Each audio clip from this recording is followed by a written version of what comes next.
Buen Provecho, una producción nacional independiente con certificado número 22388 para dar cumplimiento al artículo 14 de la Ley de Responsabilidad Social. A partir de este momento, los invitamos a formar parte de esta mesa donde se componen y descomponen los problemas del país. RCR presenta Buen Provecho.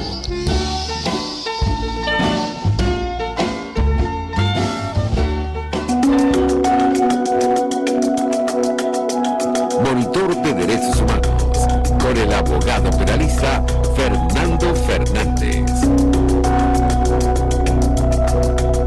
Muy buen mediodía y buen provecho. Les deseamos a todas las personas que nos escuchan. Les habla Fernando Fernández, director y moderador del Monitor de Derechos Humanos. Encantado de estar con ustedes. Seguidamente los créditos. En la Dirección General de la Estación, Jaime Nestares. En la Gerencia de Producción, Wilitza Arcaya. En la producción del programa, Génesis Rodríguez. En los controles, Gregorio González. Y en la conducción, Fernando Fernández. Este programa se transmite en todas las plataformas digitales de RCR 750, @rcr750.com, rcr.tv y RCR 750. En YouTube, @RCR 750.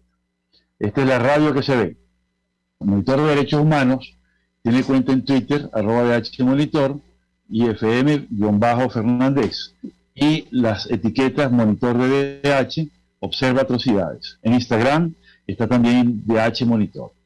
Hoy miércoles 25 de mayo de 2022 tenemos el grato placer de estar con Rafael Uzcategui. Rafael Uzcategui es el coordinador general de PROVEA, Programa Venezolano de Educación y Acción. Él es sociólogo, editor independiente y defensor de derechos humanos. Es autor además de los libros Corazón de Tinta y Corazón de Tinta y también de Venezuela, La Revolución como Espectáculo. Es columnista de Tal Cual y La Silla Vacía. ¿Cómo estás, Rafael? Bienvenido. Gracias, Fernando. Contento de estar contigo en este diálogo y saludos a tu audiencia a esta hora. Magnífico. Estoy viendo también que tienes cuenta en WordPress, rafaeluzcategui.wordpress.com, y en Twitter estás en @fancinero. También en Instagram. @fancinero. Es correcto. Está muy bien. Bueno, Rafael, tenemos dos temas gruesos y muy importantes de los cuales hablar. Pero me encantaría comenzar por el tema de tus libros, ¿no? Cuéntanos un poquito, aunque sea brevemente, de Corazón de Tinta y el de Venezuela, Revolución como Espectáculo. ¿Cómo va eso? Bien, bueno, yo siempre he sido un periodista por vocación, aunque soy sociólogo, siempre he participado en publicaciones de ese tipo. Y eso precisamente fue lo que me llevó a trabajar en PROVEA como periodista. En el año 2006 fue que yo ingresé a la organización. Y bueno, Corazón de Tinta es una recopilación de artículos y textos publicados sobre movimientos sociales en diferentes partes. Luego Venezuela, la Revolución como Espectáculo, fue un intento de generar una crítica a lo que en ese momento estaba pasando en el año 2010, desde entrevistando a las diferentes personas de izquierda que no estaban con Hugo Chávez en ese momento. Desde Domingo Alberto Rangel hasta Douglas Bravo, hasta algunos anarquistas que estaban en Caracas, ¿no? Y más recientemente, que no lo coloqué en esa biografía que te compartí, acabo de publicar un tercer libro que se llama La Rebeldía más allá de la izquierda, que es un intento de explicar el por qué grandes sectores del progresismo internacional le han dado la espalda a la lucha del pueblo venezolano por la democracia y los derechos humanos. Este es un libro que ahorita estamos promocionando y que, bueno, pues con gusto cuando nos veamos, que seguramente va a ser muy pronto, de nuevo presencialmente, tendré el gusto de darte una copia. Pues magnífico, muy contento, y además denota una actividad interesantísima como autor, como editor y también como periodista, ¿no? Con tus conocimientos sociológicos tiene una penetración muy interesante. Y una de las cosas que más me gusta de tu trabajo, sobre todo en Twitter, donde yo te sigo y te retuiteo siempre, es que entiendes la importancia de destacar el tema ideológico y los derechos humanos, que es una relación muy difícil y que prácticamente ninguna ONG de derechos humanos hace énfasis en este asunto. Y creo que es muy importante. No es gratuito que el fascismo, el nazismo, el comunismo y otras grandes ideologías han tenido un impacto terrible en los derechos humanos, ¿no? Entonces, a mí me gusta mucho el enfoque que tú le das y lo haces con mucha seriedad. Pero veo que tienes además una línea de pensamiento y de acción cercano al tema libertario y a la acracia, ¿no? ¿Eso cómo lo ves en Venezuela? Un tema poco transitado además. Bueno, gracias Fernando por esa pregunta. Mira, sobre el tema ideológico hemos reflexionado bastante en Provea y mi persona, porque las ideologías son una manera de ver el mundo, son una herramienta, pero intentan imponerse sobre otras, ¿no? Y cuando uno lo ve desde una situación de derechos humanos, nunca puede olvidar el principio de universalidad, que dicen que todas las personas tienen igualdad de derechos. Y una ideología, en cambio, lo que impone es que las personas tienen derechos en tanto comulgan, son afines, simpatizan con tus propias ideas y por supuesto discriminan o intentan posicionarse sobre las otras personas que son contrarias, que son disidentes, ¿no? Entonces es tan importante nunca olvidar que un defensor de derechos humanos tiene obligación con la solidaridad con todas las personas, mientras que un activista, que es la distinción que nosotros hacemos, puede escoger, ser selectivo en quién defiende y quién no, precisamente porque no acata el principio de universalidad o que todos los derechos son para todas las personas. Así que un poco a eso iba la reflexión en este libro, La rebeldía más allá de la izquierda, y allí partía de la discusión entre Jean-Paul Sartre y Albert Camus, esa discusión en donde Albert Camus puso al hombre por encima de cualquier ideología, mientras que Jean-Paul Sartre colocó a la ideología por encima de cualquier otra consideración. Extraordinario punto. Creo que con eso vamos a tener temas de conversación futura. Recuerdo mucho la discusión entre Bakunin y Marx sobre la dictadura del proletariado. Pero dejemos eso para otro momento, porque creo que el tiempo apremia y tenemos, digamos, una agenda que cumplir. Háblanos del informe 2021 de Provea, dentro de esta tradición tan importante, interesante y nutritiva que ha mantenido Provea durante muchos años, ¿no? De los informes anuales. ¿Qué hallazgos tiene ese informe? Lo primero que nosotros recordamos a la audiencia es que tenemos ya 32 años realizando este informe, ¿verdad? Que diagnostica la situación de 15 derechos humanos. Y allí lo que siempre hemos intentado es que ese diagnóstico funcione para políticas que las autoridades puedan implementar en materia de derechos humanos, ¿no? Entonces, ese es un informe que hacemos desde 1989 y acabamos de presentar, correspondiente a los meses de enero a diciembre del año pasado, en un momento muy delicado para la situación del país, para la vigencia de los derechos humanos. Hay que recordar que estamos intentando superar una situación la cual no conocemos por su real evolución en el caso venezolano, la cantidad de heridos y de personas que se enfermaron. Y además esa pandemia agravó lo que conocemos como una emergencia humanitaria compleja. Y eso sumado a un contexto de ausencia de instituciones que funcionen de manera democrática. Así que esta pandemia ha complejizado mucho la situación de los venezolanos y es por eso que uno de los hechos privilegiados en este diagnóstico tiene que ver con el derecho a la salud, donde en los 2 años pasados registramos casi 72.000 denuncias sobre violaciones al derecho, un importante aumento del 340% de lo que habíamos monitoreado el año anterior, ¿no? Y fíjate que, bueno, que grave la situación en materia de salud, que lamentablemente tuvimos que registrar que existe en las plazas disponibles un 70% del retiro del personal médico, 80% del personal de enfermería, ¿no? Que se han ido de los centros hospitalarios públicos, entre otras cosas, por los malos salarios. Se ha sumado esta situación de migración forzosa o han abandonado el sistema público de salud. Además, la baja cobertura en algunos programas que anteriormente fueron importantes de vacunación, donde por debajo del 80% de lo que se debería vacunar hemos enfrentado a situaciones como el sarampión, la rubiola y la parotiditis en este contexto de pandemia. Así que la situación de salud sigue siendo muy delicada y eso ha agravado, digamos, los 12 meses que diagnosticamos sobre la vigencia de los derechos humanos. Así que este es una labor de documentación y denuncia que tiene como objetivo mejorar la situación de los derechos humanos y, por supuesto, alertar a la comunidad internacional sobre la grave y delicada situación de los venezolanos. Me parece muy importante la labor pedagógica, informativa y difusión que ha mantenido Provea durante estos 32 últimos años en esta materia, ¿no? Este sería el informe número 33, según veo en la página web, ¿no? Entonces, el primer punto que ustedes destacan en el informe es que crece la desigualdad y continúan los abusos. Yo recuerdo que en el año 89, cuando ocurrió el Caracazo, el gran argumento de esa revuelta popular que hubo era la desigualdad, y rondábamos creo que el 45, 48%, ¿no? En términos de pobreza. Hoy estamos en términos de casi el 100%, 90 y picote, ¿no? ¿Cómo ven eso ustedes en Provea?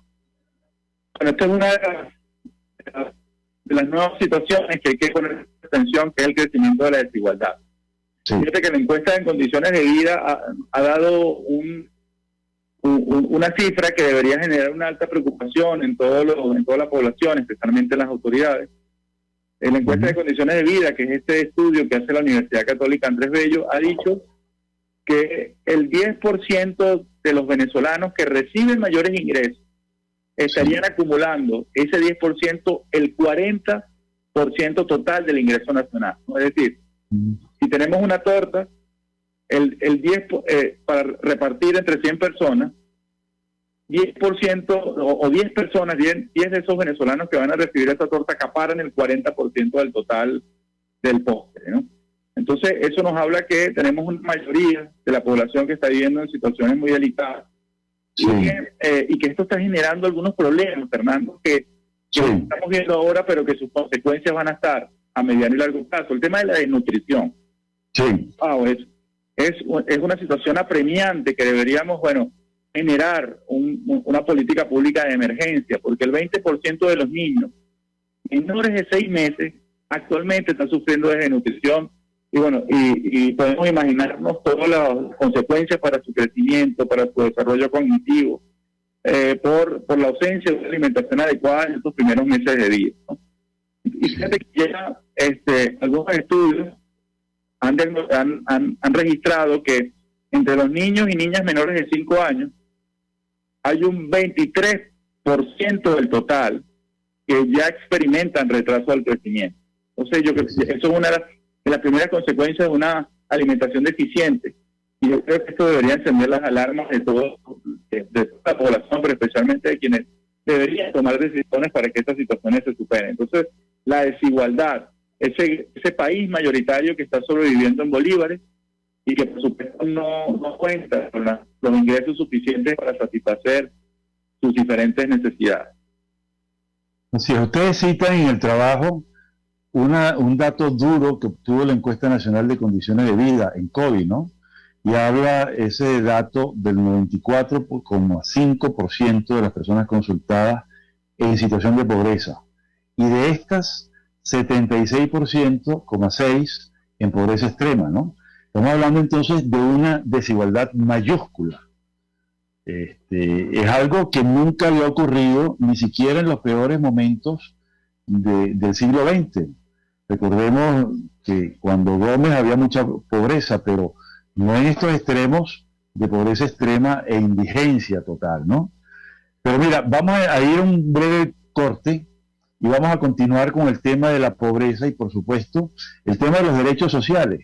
Tú hablabas de salarios muy bajos, de enfermeras, de médicos, etcétera, pero creo que el tema se extiende a profesores, maestros, médicos, todo tipo de empleados públicos, y quisiera que continuáramos en la segunda parte de este programa con eso y ver qué datos manejan ustedes. Así que nos despedimos unos minutos, vamos a anuncios y regresamos de inmediato. Muchas gracias.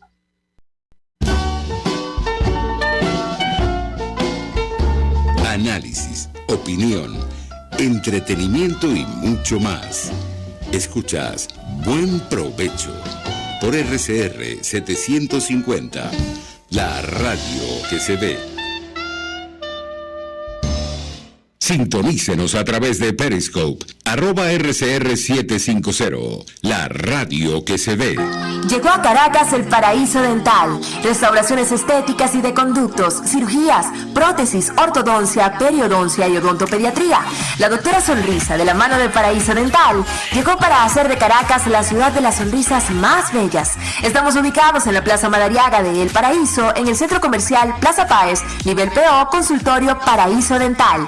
Comunícate con nosotros a través del 0212-481-9776, 0424-320-4222 y síguenos en Instagram como @DRA_sonrisadm y @Paraíso Dental. Somos el Paraíso Dental.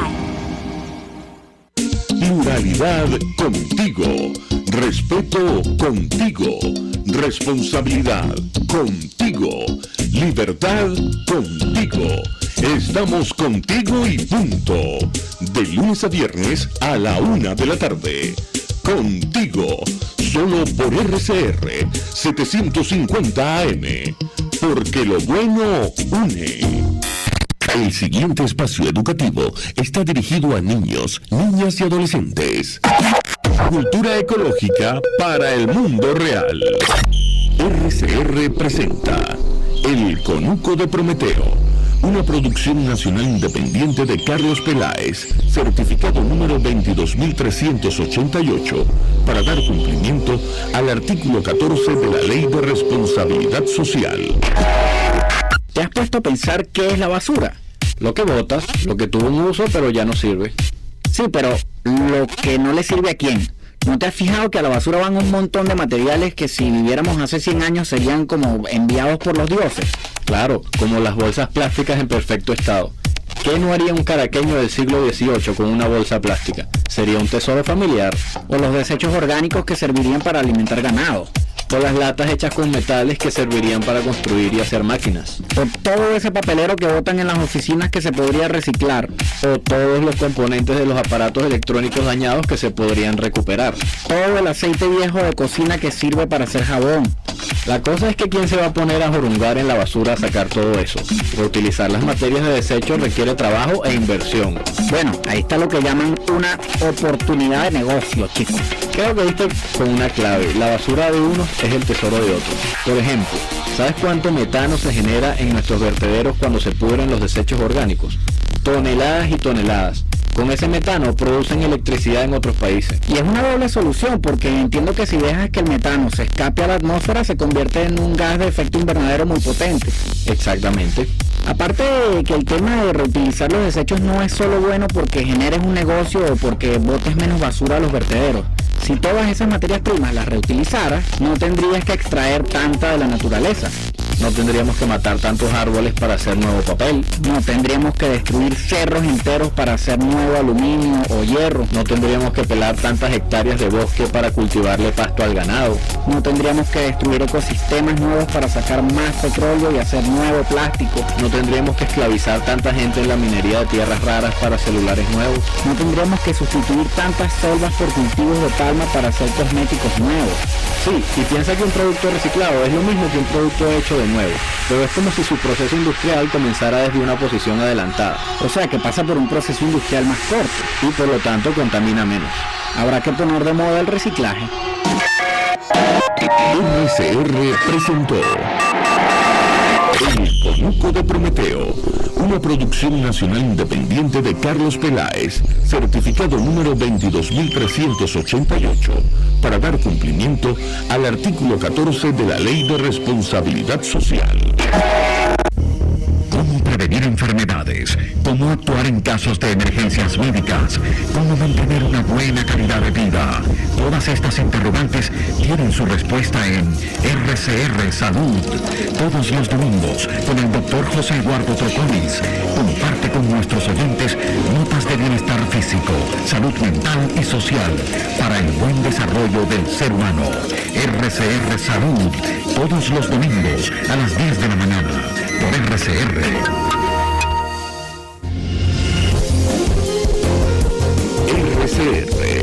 750 AM, porque lo bueno une.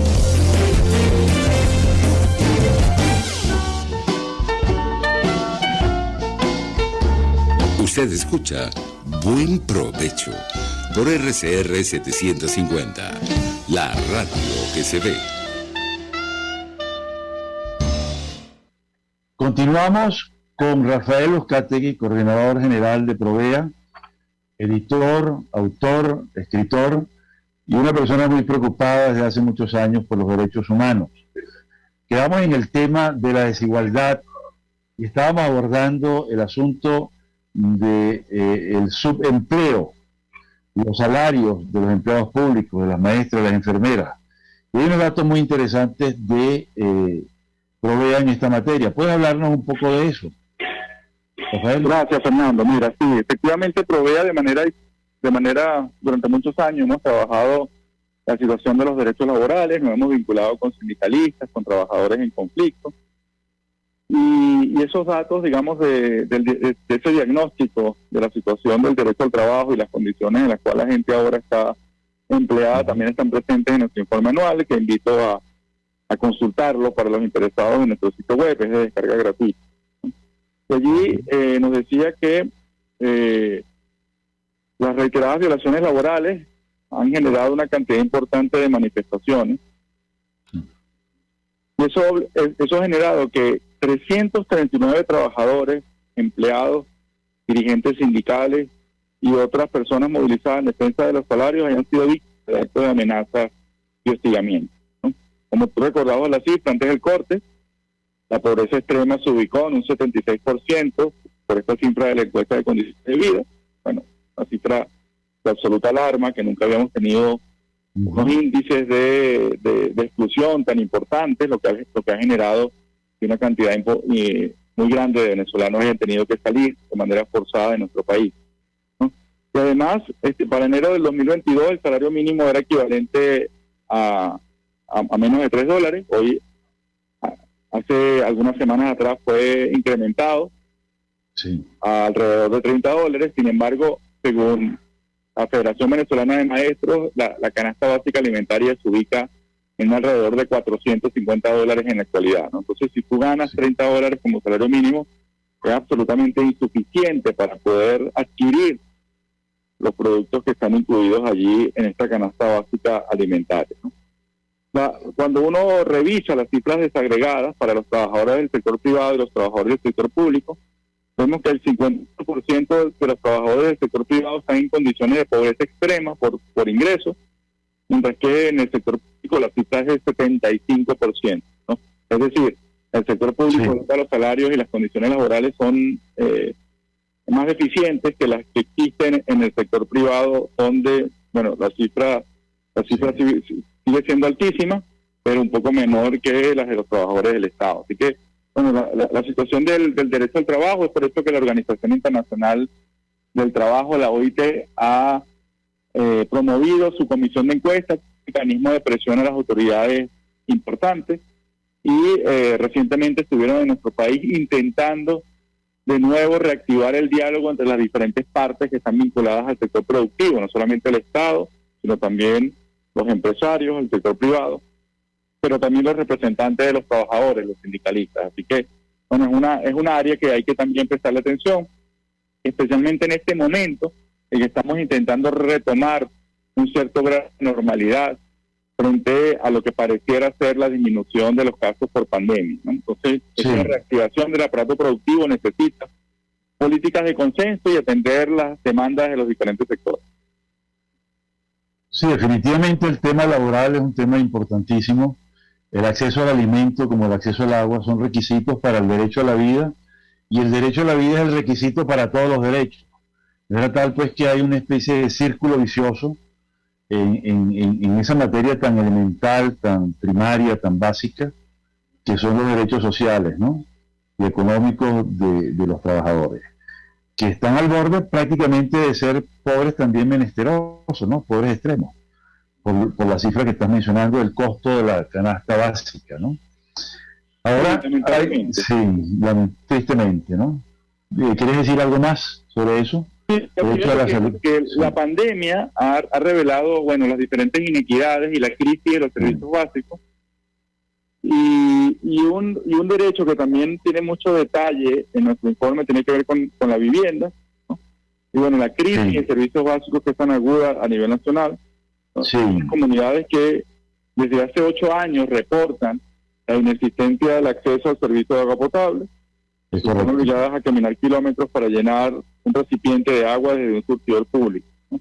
Fíjate que aunque el gobierno ha anunciado que se han construido más de 5 millones de viviendas y que el año pasado solamente se habrían construido alrededor de 500.000, Provea solamente pudo contabilizar 4.182 viviendas nuevas construidas por la Comisión Vivienda Venezuela. Así que hay una disparidad entre las cifras reales y las estadísticas públicas que promueven las autoridades como supuesto resultado de su acción de gobierno.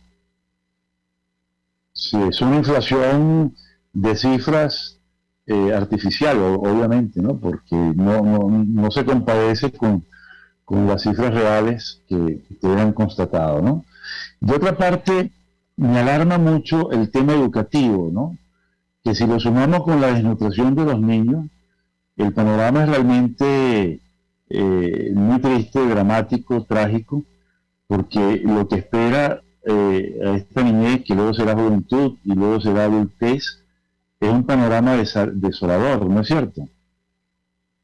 Es absolutamente así, y además hay muchos desafíos con este retorno a clases, ¿no? No es únicamente suficiente este anuncio de las autoridades sobre que los niños vuelvan a las instituciones educativas, porque el sistema educativo del Estado tiene 2 años cerrados, su infraestructura se han venido deteriorando, sin acceso a agua potable, sin acceso a servicios, además con una inequidad de acceso al servicio de telefonía digital y de internet, lo que hace que haya una disparidad importante también en ese acceso, además de las condiciones laborales de los maestros, que están dentro de una de las más lamentables, y además los costos agregados de esa normalidad, como el costo de movilización, que hace que la prosecución escolar, es decir, que los niños y niñas puedan seguir superando niveles en su educación básica, ahora se encuentra en riesgo, porque los niveles de deserción educativa han comenzado a crecer de manera importante. Así que hay muchos desafíos y retos que deberían ser discutidos de manera pública entre las autoridades y los diferentes gremios, incluyendo los padres y representantes, para poder garantizar ese derecho a la educación que hoy también se encuentra signado en una crisis profunda. Últimamente en Twitter están divulgando muchas fotos hermosísimas de niños trabajadores del campo. Salen con el fruto de su trabajo y tal y qué sé yo. Pero la pregunta que siempre hago a esos anunciantes y esos fotógrafos es si les consta que esos niños van a la escuela. Da la impresión de que no. Y yo creo que eso está dentro del marco de esa deserción escolar. Son niños que, como no, son trabajadores. Pero me recuerda mucho la situación de los niños trabajadores de la Revolución Industrial de la época de Marx. No sé si hay un paralelismo y si ustedes han identificado un fenómeno igual. Niños que no van a la escuela y que son trabajadores y que producen, pero ellos asimismo se degradan desde el punto de vista de su potencialidad humana. ¿Han detectado algo sobre eso? Sí, mira, los niveles de deserción escolar se han incrementado a todos los niveles, desde la universidad hasta la educación media y por supuesto la escolaridad temprana. Sí. Y si lamentablemente la situación pudiera ser diferente, si tuviéramos una defensoría del pueblo que efectivamente canalizara los reclamos y las demandas de la ciudadanía e incidiera en las autoridades para resolver algunas de estas situaciones.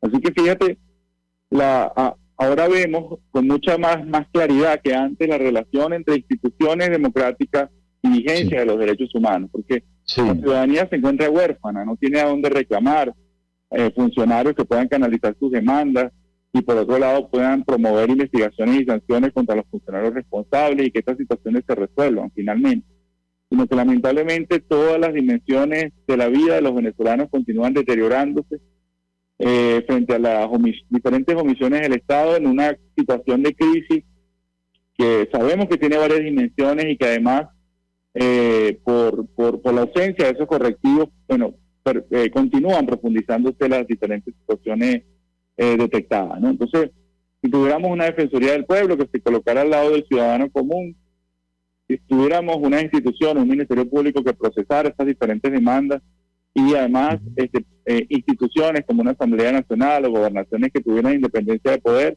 o un sistema de justicia, quizás los venezolanos pudieran resolver alguna de estas situaciones planteadas. Lamentablemente no es así. Y hoy vemos con claridad cómo la ausencia de esas instituciones democráticas agrava más la orfandad para la vigencia de los derechos humanos. Sin duda, si tuviéramos también un Ministerio de Educación que se ocupara de la escolaridad, las cifras que ustedes relatan acá, a partir de la Encuesta Nacional de Juventud en JUVE, dice lo siguiente, es la más baja de 2014. Hay 682.000 niños que abandonaron la escuela básica desde el 2018, y de acuerdo a los resultados de la ENJUVE, 821.000 jóvenes entre 15 y 19 años y 880.000 de 20 y 24 años abandonaron la educación formal en los últimos 2 años. Eso me consta. Yo doy clases en pregrado en la Universidad Central y el último curso arrancó con 5 estudiantes y me quedan 3. Y en la Universidad Monte Ávila con 10 estudiantes. Todos concluyeron, pero los cursos anteriores eran de 20, de 30 y ¿por qué no? Hasta de 50, 60, ¿no? Pero es un descenso brutal del número de estudiantes cursando la educación formal. Bueno, yo creo que eso denota mucho el tema, ¿no? Sí, dime. No, es una situación lamentable y además las organizaciones de la sociedad que tratamos de fiscalizar esas situaciones, que hacemos monitoreo, documentamos y acompañamos a las víctimas, sí. Estamos siendo víctimas ahora de una ofensiva legal que sí. Intenta limitar nuestra posibilidad de ayudar a los venezolanos en el momento que más lo necesitan. Ese es el otro tema grueso que tenemos, ¿no? La cooperación internacional y en concreto el acoso legal, también la judicialización de los defensores de derechos humanos, el caso de Marino Alvarado, por ejemplo. ¿Qué tienes que decirnos sobre eso? Mira, generalmente los gobiernos de naturaleza autoritaria tienen 2 grandes estrategias para limitar el trabajo de la sociedad civil independiente, de los defensores de derechos humanos.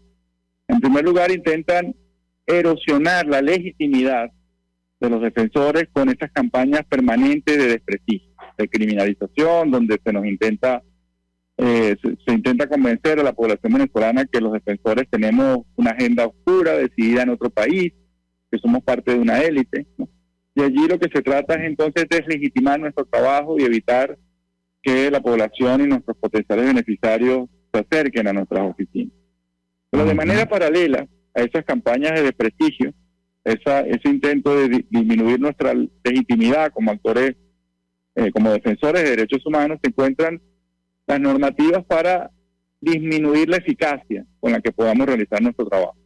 Sí. Y ya desde el año 2006 se intentó promover una normativa para evitar que las organizaciones como Provea tuviéramos herramientas para trabajar. Y una de estas herramientas, tenemos varias herramientas, tenemos el conocimiento, tenemos las leyes internacionales protectoras de los derechos humanos, leyes internacionales y nacionales, pero también recursos económicos para poder pagar los salarios de abogados, para poder pagar traslados, para poder pagar fotocopias de expedientes, todo el proceso de acompañamiento a víctimas, ¿no? Sí. Entonces, esas herramientas de trabajo, especialmente la de los recursos económicos, intentan ser limitadas por esta propuesta de ley antisolidaridad internacional. Formalmente se llama Ley de Cooperación Internacional, actualmente está siendo discutida en la Asamblea Nacional, promovida por la Comisión de Política Exterior, pero es una ley que intenta evitar que tengamos las herramientas para ayudar a los venezolanos en el momento en que más lo necesitan. Y esas mismas herramientas fueron con las que nosotros pudimos ayudar a Hugo Chávez en el año 1993, cuando abogados de Provea fueron hasta la cárcel de Yare a constatar su situación de privación de libertad. Y coincidencialmente ese mismo año, en el año 1993, también recibimos a Nicolás Maduro en nuestras oficinas, siendo él un sindicalista amenazado de ser despedido por su trabajo gremial, y en Provea lo atendimos como atendemos a muchos otros venezolanos y lo asesoramos de manera gratuita. Bueno, entonces Sí. Nicolás Maduro intenta que no ayudemos a otras personas como en su momento sí pudimos ayudarlo a él. Entonces fíjate qué paradoja esta y cómo se intenta entonces invisibilizar, que no podamos seguir trabajando y no sigamos denunciando ante los organismos internacionales estas situaciones lesivas a la dignidad humana. Eso es muy importante, eso que estás mencionando, esos dos antecedentes muy notorios y además conocidos universalmente, ¿no? El apoyo que siempre tuvieron, independientemente de la ideología, de la tendencia política, etcétera. Simplemente, si se constata una violación de derechos humanos, hay que ayudar a esa persona. Y eso es lo que ha caracterizado siempre a Provea y a todos los defensores de derechos humanos. Pero hay algo más que yo creo que es importante mencionar, ¿no? Que ahora el instrumento que se está utilizando es el de la supuesta difamación cada vez que se hace una denuncia, ¿no? O un mensaje de odio, o un crimen de asociación para delinquir. Entonces, veo que hay como distintas herramientas de tipo legal para un acto que no es legal, ¿ok? Que es acosar a las ONGs, acosar a los activistas e intimidarlos, ¿no? ¿Cómo ven ustedes eso en el caso, por ejemplo, de Marino Alvarado? Sí, bueno, hace 2 días atrás recibimos una notificación judicial donde se nos informaba que el señor gobernador del estado Carabobo, el señor Rafael Acaba, había iniciado un procedimiento legal contra Marino Alvarado, que es coordinador del área de investigación de Provea, y contra Alfredo Infante, que es un padre jesuita, miembro del Centro Gumilla, por supuestamente una difamación agravada continuada, ¿no?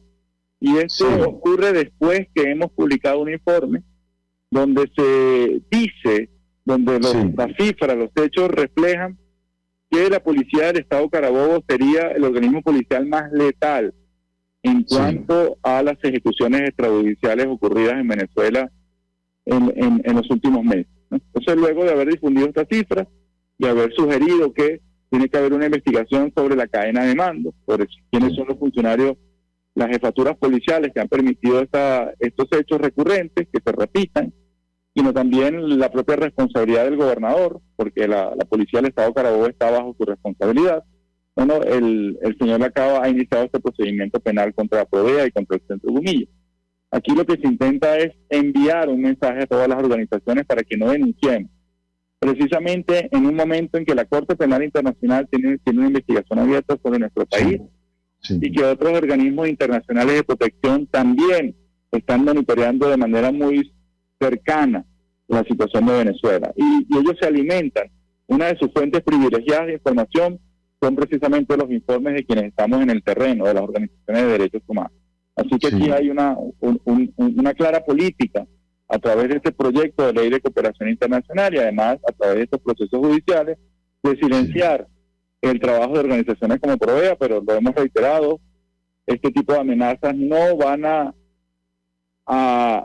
ocasionar que dejemos solas a las víctimas y vamos a persistir en señalar a los victimarios donde quiera que ellos se encuentren.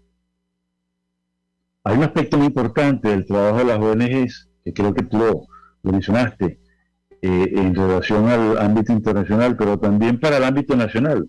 Si los informes de ustedes tradicionalmente alimentaron mucho la tarea del Ministerio Público en algún momento de nuestra historia institucional. Y también de la actividad de la Defensoría del Pueblo, que tomaba en cuenta las investigaciones, porque las ONG tienen una capacidad de llegar donde no llegan estas instituciones, por razones obvias de presupuesto, movilidad, etcétera, ¿no? Entonces, ahí viene el gran papel de las ONGs y la sociedad civil para hacer aquellas cosas que el Estado no puede hacer, que el Estado debería hacer, pero que en algún momento no las hace. Entonces, debería ser concebido en Venezuela el trabajo de las ONG como una herramienta más de información para poder cumplir con sus funciones y hacer que los funcionarios retomen el cauce institucional. Y yo creo que es un papel sumamente importante y una obligación ciudadana y constitucional. Bueno, mi querido Rafael, creo que hay muchas cosas todavía por hablar, por decir, por comentar, pero no me gustaría despedir este programa sin que nos dijeras más sobre el tema de los derechos humanos en el ámbito civil. ¿Qué tiene que ver el aparato judicial en todo esto? ¿Cómo ven ustedes en su informe el problema de la justicia? Bueno, nosotros hemos coincidido con el diagnóstico que hizo recientemente la Misión Independiente de Determinación de Hechos, en las cuales se detectaron diferentes irregularidades en materia del funcionamiento del sistema de administración de justicia en nuestro país, ¿no? Hay que recordar que recientemente también se renovó las máximas autoridades del Tribunal Supremo de Justicia, y allí, digamos, eso se hizo de una manera que no debió realizarse, porque muchos de estos tribunales, muchos de estos tribunos tienen ausencia de independencia y toman decisiones no garantizando el debido proceso de las personas, sino garantizando su fidelidad política. Así que toman decisiones no para realizar justicia, sino para obedecer los dictados de las autoridades de turno. Así que una de las cosas positivas que ha dejado el inicio de la investigación de la Corte Penal Internacional sobre Venezuela es que en este acuerdo de trabajo que se realizó entre la Fiscalía de la Corte Penal y las autoridades venezolanas, se ha colocado la reforma del sistema de justicia en el centro de la discusión pública, ¿no? El Estado se comprometió a realizar una reforma conforme a los estándares internacionales para que finalmente podamos tener juicios genuinos.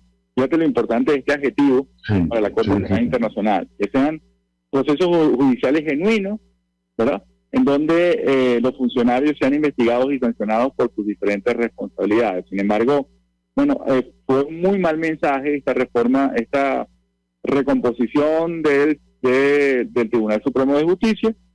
Creo que allí se demuestra que no existe la suficiente voluntad política para realizar esa reforma de la manera como debería realizarse, pensando en el bienestar del país, pensando en el derecho a la justicia de los venezolanos y no en satisfacer ninguna parcialidad política. Y vamos a continuar entonces sufriendo diferentes problemas cuando los venezolanos acuden al sistema de justicia. Bueno, todo lo que se conoce sobre los cobros a una persona que es sometida a un proceso penal, una persona que es privada de libertad por razones políticas o por haber cometido delitos.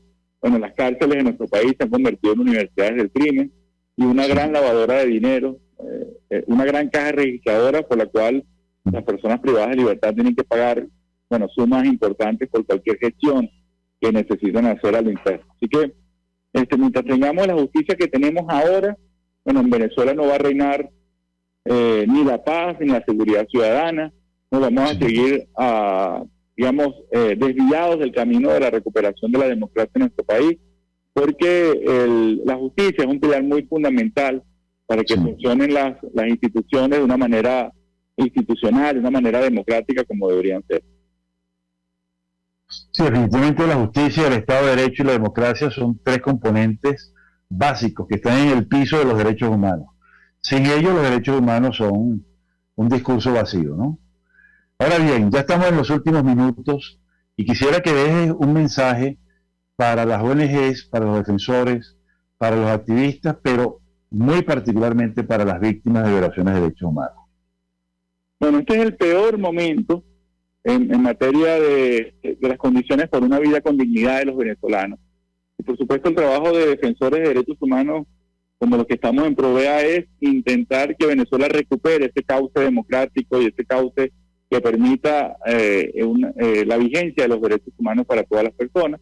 Nosotros seguimos en Provea comprometidos a estar dentro del país, acompañar a las víctimas a pesar de cualquier escenario adverso, y este tipo de intimidaciones y amenazas de represalias no van a silenciar nuestra voz a favor de las víctimas y señalando la responsabilidad de los victimarios. Así que lo que se intenta aquí es que la sociedad civil silencie sus denuncias, se neutralice, se divida, se fragmente de una manera similar a como lamentablemente lo hizo la clase política.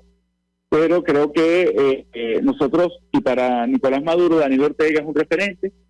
En el caso de Provea, el Centro Nicaragüense de Derechos Humanos del CENI también es un gran ejemplo a seguir, de una ONG que a pesar que ha sufrido todo tipo de represalias, continúa dentro de Nicaragua defendiendo los derechos de todos los nicaragüenses. Así que este mismo compromiso lo tenemos nosotros y vamos a continuar alimentando estos mecanismos internacionales para que sigan generando presión sobre las autoridades para que se eviten nuevas situaciones lesivas a la dignidad en nuestro país. Definitivamente queda toda una tarea por realizar, hay todo un mundo por transformar. Estoy convencido que el papel de las ONGs que no aspiran a tomar el poder como sí lo aspiraría un partido político, sino que aspiran a una sociedad mejor, a un clima de paz, a un imperio de los derechos humanos, del Estado de Derecho y de todos los valores fundamentales de la humanidad, sea una realidad. Así que bueno, Rafael, de verdad muy contento de esta reunión contigo, de esta conversación, pero seguramente tendremos muchos temas para hablar. Me encantaría en algún momento que nos pongamos de acuerdo para hablar del tema de las ideologías y los derechos humanos con más profundidad. Gracias, Fernando. Saludos. Un abrazo. Hay que tomar en cuenta que a raíz de la presentación del informe de Provea 2021, se intentó una acusación penal por supuesta difamación contra Marino Alvarado y Alfredo Infante, defensores de derechos humanos. Marino Alvarado es el coordinador legal de Provea y Alfredo Infante es el director del Centro Comilla, ambos defensores con una carrera intachable en materia de derechos humanos, ¿no? Lo importante en este tema es distinguir lo que es, digamos, el delito de difamación y para qué sirve, ¿no? Un poco dentro del concepto del derecho penal y saber, bueno, si esto tiene alguna utilidad desde el punto de vista jurídico y es un aporte, y si hubo en todo caso de verdad esa conducta difamatoria.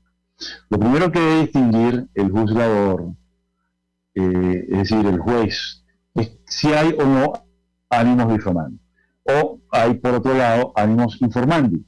Si hay ánimos informandi, por supuesto, no hay intención de difamar. Y esto es fundamental tomarlo en consideración. El delito de difamación es un delito concebido para defender la reputación de ciudadanos privados por actos privados que se les atribuyen en el ejercicio de sus funciones y que les expongan al desprecio público, no así de los funcionarios públicos, quienes tienen otro régimen jurídico para defender su reputación. Entonces, es el primer elemento que hay que tomar en consideración. El diseño legal del delito de difamación se mantiene incólume desde el Código Regio de Sanardelli, el cual defendía la reputación de la monarquía y los aristócratas italianos del siglo XIX. No obedece a un diseño contemporáneo ni democrático, donde sí se protege la reputación de personas cuando la información difundida es falsa o maliciosa y se difunde con ánimos difamandi, es decir, de exponer al desprecio público al presente difamado. En el caso que estamos comentando, de Marino y de Infante, lo que había era un ánimo de informar, una intención de informar y no una intención de difamar. En 2005 se aumentó la pena de este delito de forma desproporcionada, con lo cual se reforzaba una concepción monárquica del derecho penal de protección de la reputación y el honor de sus majestades, en lugar de advenir hacia los conceptos democráticos de la igualdad entre ciudadanos, sin privilegios legales desiguales, excluyentes, atávicos y oligárquicos. El delito de difamación, junto al de injurias, vilipendio y ultraje, contiene los elementos básicos de lo que se llama en la doctrina del derecho penal el delito de desacato o de lesa majestad, es decir, de irreverencia, de respeto a sus majestades de la realeza, los aristócratas y oligarcas de los periodos europeos del absolutismo, cuando no se podía hablar mal de los emperadores, sino que se les debía sumisión, obediencia y reverencia, por lo cual solo se permitían elogios y lisonjas hacia los reyes y los miembros privilegiados de las cortes. Creo que es muy importante acotar en este momento el cuento famoso El traje nuevo del emperador, de Hans Christian Andersen, en el cual se ilustra de manera magistral esta situación. Una persona mayor de edad podría decir que el rey estaba desnudo, pero sí un niño que era inimputable.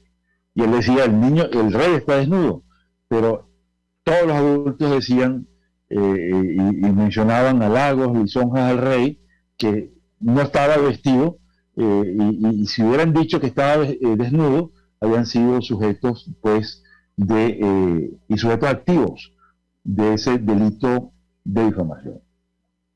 Entonces, el delito venezolano que se está incoando en contra de estos dos venezolanos, me refiero a Marino Álvarez Alvarado y también al padre Infante, está bajo la concepción monárquica y aristocrática, lo cual ha sido utilizado por muchas dictaduras del siglo XX y lo que va del siglo XXI, entre las cuales están las dictaduras del Cono Sur de América, y que, bueno, se destaca históricamente como un hecho irregular, como una manera injusta de atacar a los opositores, de atacar a los disidentes y, ¿por qué no?, también de atacar a los miembros de la sociedad civil.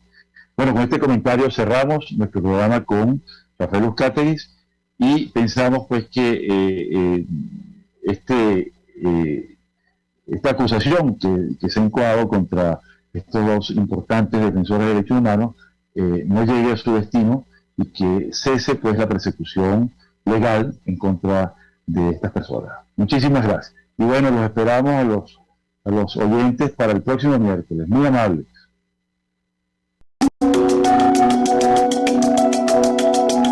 Monitor de Derechos Humanos, con el abogado penalista Fernando Fernández.